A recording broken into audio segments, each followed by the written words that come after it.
Bonjour à toutes et à tous, c'est déjà notre dernière émission. Je vous propose pour aujourd'hui de découvrir les impacts du changement climatique sur les paysages. Et c'est Nicolas Viovi, du laboratoire des sciences du climat et de l'environnement, qui va vous en parler en vidéo maintenant. Chercheur au CEA et je suis climatologue.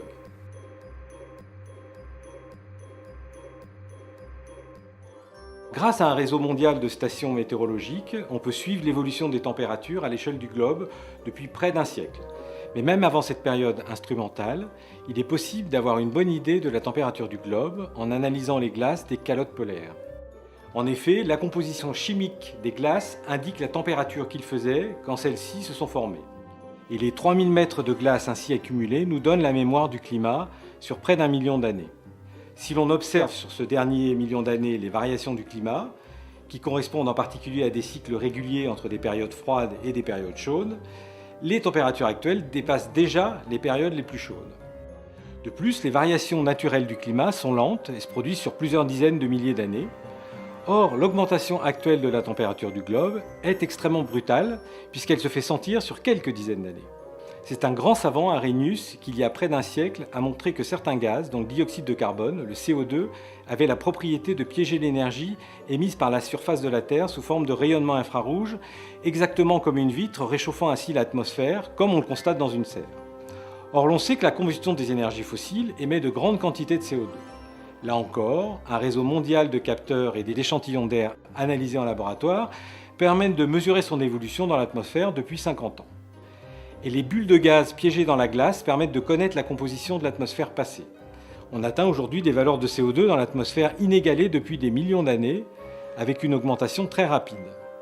Grâce à des modèles physiques mis en équation dans de très gros codes informatiques, il est possible de simuler l'évolution du climat pour le siècle à venir et ainsi d'anticiper quel sera le changement du climat en fonction des efforts que nous réaliserons pour limiter nos émissions de CO2.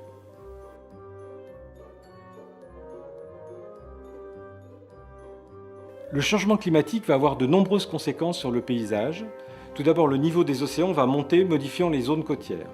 C'est un phénomène de long terme qui continuera même lorsque le climat sera à nouveau stable. On constate également une forte régression des glaciers ainsi que des calottes de glace, en particulier celle du Groenland. Le changement de température va profondément modifier les écosystèmes. Les forêts boréales devraient s'étendre plus au nord. La fonte du pergélisol, qui représente la partie du sol qui reste gelée toute l'année, devrait conduire à des effondrements de terrain et ainsi faire apparaître de nombreux lacs. A l'inverse, les forêts tropicales vont régresser à cause de sécheresses plus intenses. Il est peu probable que la forêt tropicale disparaisse complètement, mais les espèces vont largement changer avec l'apparition d'arbres plus résistants à la sécheresse. Les zones désertiques vont également s'étendre. Ce changement de végétation et du climat va également s'accompagner d'une migration des espèces animales qui vont suivre l'évolution de leur environnement. On peut ainsi déjà, par exemple, observer certaines espèces de poissons tropicaux qui remontent jusqu'en Bretagne. Les paysages agricoles vont également changer, les agriculteurs devant adapter les cultures aux nouvelles conditions. Par exemple, les zones de vignobles devraient changer. Il est ainsi probable que l'on retrouve d'ici quelques dizaines d'années de grands vignobles en Angleterre. Cette vidéo elle est extraite d'un jeu qui s'appelle le prisonnier quantique et qui a été créé par le CEA. Alors surtout n'ayez pas peur. C'est pas un jeu où on fait que de la physique quantique du début à la fin. Non, c'est pas ça. En vrai, ça arrive qu'à la fin. Mais tout au long du jeu, vous allez découvrir différentes disciplines scientifiques et vous devrez faire appel à votre sens de la logique et de la déduction pour résoudre des puzzles qui vous permettront d'évoluer tout au long du jeu. Bien sûr, c'est un jeu pédagogique aussi, donc vous aurez la possibilité d'enrichir vos connaissances en regardant des vidéos comme celle que vous venez de voir précédemment. C'est un jeu qui est accessible aux enfants à partir de 12 ans, mais on peut jouer un peu plus jeune si on est accompagné d'un adulte. Le jeu est accessible sur PC et il est complètement gratuit en se connectant sur prisonnier-quantique.fr. On passe tout de suite au livre. Aujourd'hui, les médiathécaires du réseau des médiathèques de Paris-Saclay vous proposent de découvrir Bio-inspiré, le monde du vivant nous donne des idées. Ce livre, c'est Bio-inspiré, le monde du vivant nous donne des idées, de Muriel Zurker et Sueb Alak, écrit en collaboration avec la Cité des Sciences et de l'Industrie, édité chez Nathan. Il nous présente tout un tas de caractéristiques naturelles qui servent ou peuvent servir d'inspiration pour améliorer notre mode de vie en permettant une meilleure cohabitation avec la nature. Il se divise en deux grosses parties. La première nous parle de certains comportements étranges ou surprenants que l'on peut trouver dans la nature, tandis que la seconde nous en fait découvrir encore d'autres qui ont servi de base à tout un tas d'inventions plus ou moins récentes. C'est un livre clair et bien documenté, accompagné de très belles illustrations qui viennent enrichir le texte. Son côté un peu buffet l'empêche d'entrer en profondeur dans les sujets qu'il aborde, ce qui peut parfois être un peu frustrant, mais qui lui permet tout de même d'évoquer un large éventail d'inventions et d'inspirations. S'il n'y avait qu'une seule information à retenir, ce serait probablement comment l'observation du vol des rapaces a permis de concevoir des avions légèrement plus performants et donc moins polluants, simplement en modifiant l'extrémité de leurs ailes. Au final, bien inspiré, c'est un livre que j'aurais aucun mal à recommander, que ce soit pour son travail d'illustration ou ses anecdotes scientifiques accessibles et intéressantes.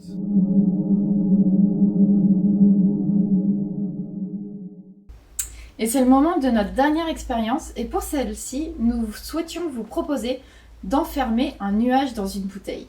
On regarde ça. Donc aujourd'hui, on va faire un nuage dans une bouteille. Tu me crois pas? C'est parti! Donc, pour cette expérience, il te faut une bouteille en plastique avec son bouchon, et il va falloir faire rentrer de l'air dans cette bouteille en plastique. Donc moi, ce que j'ai fait, c'est que j'ai fait un petit trou dans le bouchon, et j'ai passé une valve de chambre à air. D'accord? De vélo.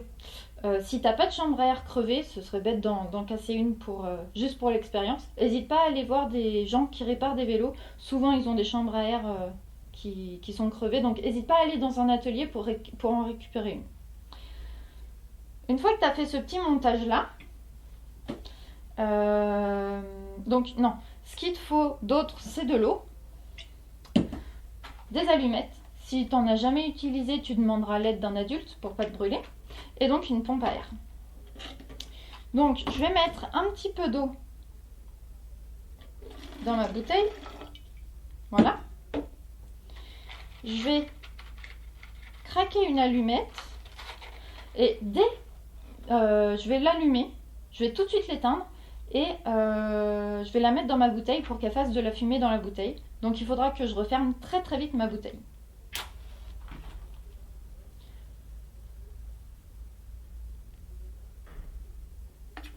Voilà.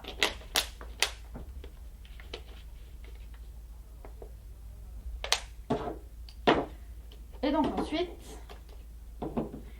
je mets tac.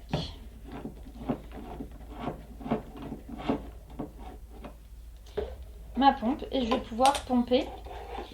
Donc ça va faire rentrer de l'air dans ma bouteille et l'air va pas s'échapper puisqu'elle est fermée hermétiquement à peu près. Donc ce qui se passe, c'est que ma bouteille monte en pression. Elle est très dure, hein, elle est bien gonflée.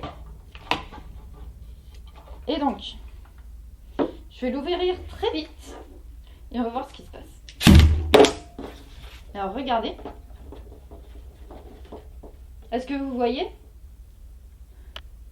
On a bien un nuage dans notre bouteille. Alors qu'est-ce qui s'est passé? Quand je gonfle ma bouteille, ce qui se passe, c'est qu'on a de l'air qui rentre dedans en plus. Et donc cet air, il est obligé de se comprimer parce qu'il n'a pas beaucoup plus de place que le volume de la bouteille. Donc il se comprime. Et ce qui se passe, c'est que la bouteille monte en pression. Et vous avez vu? C'est comme si elle était gonflée, on ne peut plus appuyer dessus. À ce moment-là, l'eau, donc l'air déjà se réchauffe, et en plus, l'eau va passer sous forme gazeuse et se rajouter dans l'air de la bouteille. Ce qui se passe ensuite, c'est que dès qu'on enlève le bouchon, très rapidement, l'air va se refroidir très très vite et l'eau qui était passée dans l'air de la bouteille va condenser, c'est-à-dire revenir sous forme liquide, et c'est pour ça qu'on peut le voir. Et donc, voir comme un nuage.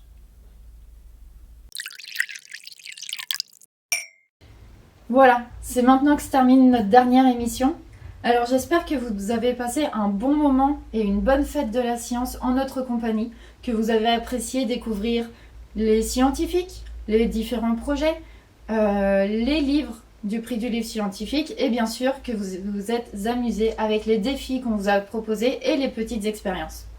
On espère vous retrouver l'année prochaine. À très bientôt!